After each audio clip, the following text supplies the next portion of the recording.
আসসালামু আলাইকুম, good morning guys. কি অবস্থা, কি খবর সবার? তো আজকে সকালে উঠে আম্মুরে বললাম যে চা দিতে, তো পরোটা টরোটা কিছু ছিল না, তো আম্মা আমার বিস্কুট টিস্কুট দিয়ে চা দিল। আমার মেজাজ খারাপ হয়ে গেছিল যে বিস্কুট খাইতে ইচ্ছা করতেছিল না। এরপরে দেখি আমাদের গাছের পেঁপে আনে দিয়েছে, আমি পেঁপে টেপে খাই না, তারপর খেতে হইলো না, খাইলা আবার ইজ্জত সম্মান নিয়ে টানাটানি হয়ে যাবে। তারপর আমি আর হাতে দেখি দুইটা আঙ্গুর পাইলাম, তো এগুলা নিয়ে ওর সাথে একটু মজা টজা করলাম। এগুলো আমি নিয়ে নিয়েছিলাম, প্রথমে রাগ করছিল তাই আবার দিয়ে দিলাম। তো দুপুরে ভাত টাত খেয়ে আম্মু বলতেছিল যে এর আগে টাউনে যাওয়ার জন্য মাজারে যাওয়ার কথা ছিল, তো আমি বললাম যে আজকে না, পরে। মূলত পরেও বলি না, আমার টাউনে কিছু কাজ ছিল, তো আমি আমার আম্মুরে বললাম যে আপনারা নূরকিল্লা থেকে এখানে চলে যাবেন, আমি আমার কাজে চলে যাব। পরে আর যাওয়া হয় না টাউনে। তো আমার আম্মু আমাকে বেশ কয়েকদিন আগে থেকে, কয়েক সপ্তাহ আগে থেকে বলতেছিল যে বাঁশ কাটার জন্য, ওই যে চাষবাস করার জন্য বাঁশ লাগবে। তাই আমার বন্ধু শিবের এখানে বাঁশ আছে, তো আমি আমার বন্ধু শিবরে বলছিলাম যে বাঁশ আনার জন্য, তো শিব বলছিল সমস্যা নাই, তুই কেটে নিয়ে যাই। পরে আমি আলসামি করে আর ওইখানে যাই নাই। অবশ্য আমাদের পিছনেও বাঁশ গাছ আছে, কিন্তু শিবের এখান থেকে বাঁশ আনলে আমাদের জন্য ইজি, কিন্তু এখানে তারতুর আছে, তাই আমি ওখানে কাটতে যাই নাই। আজকে কাটার জন্য আমি রেডি হইলাম, ভাবলাম যে কোথায় যাবো, পরে তারতুরের কথা চিন্তা করে শিবের এখানে না গিয়ে আমাদের পিছনে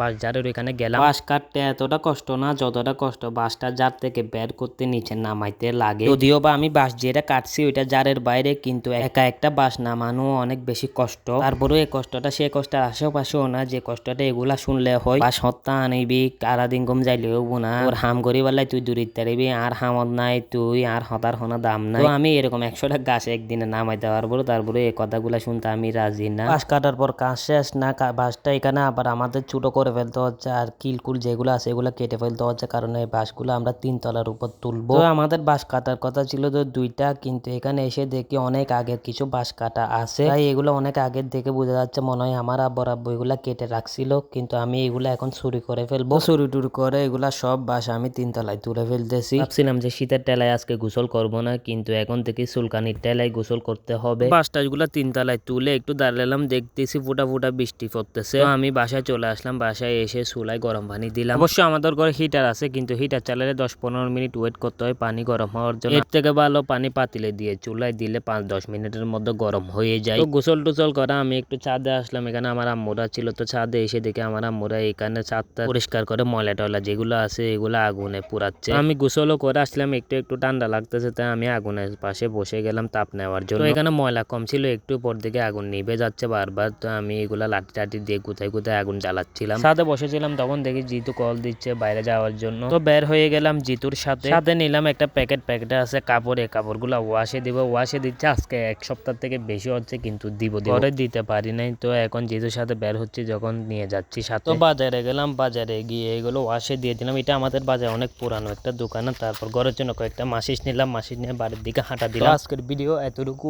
ইনশাল্লাহ নেক্সট ভিডিওতে দেখা হবে। আল্লাহ হাফেজ।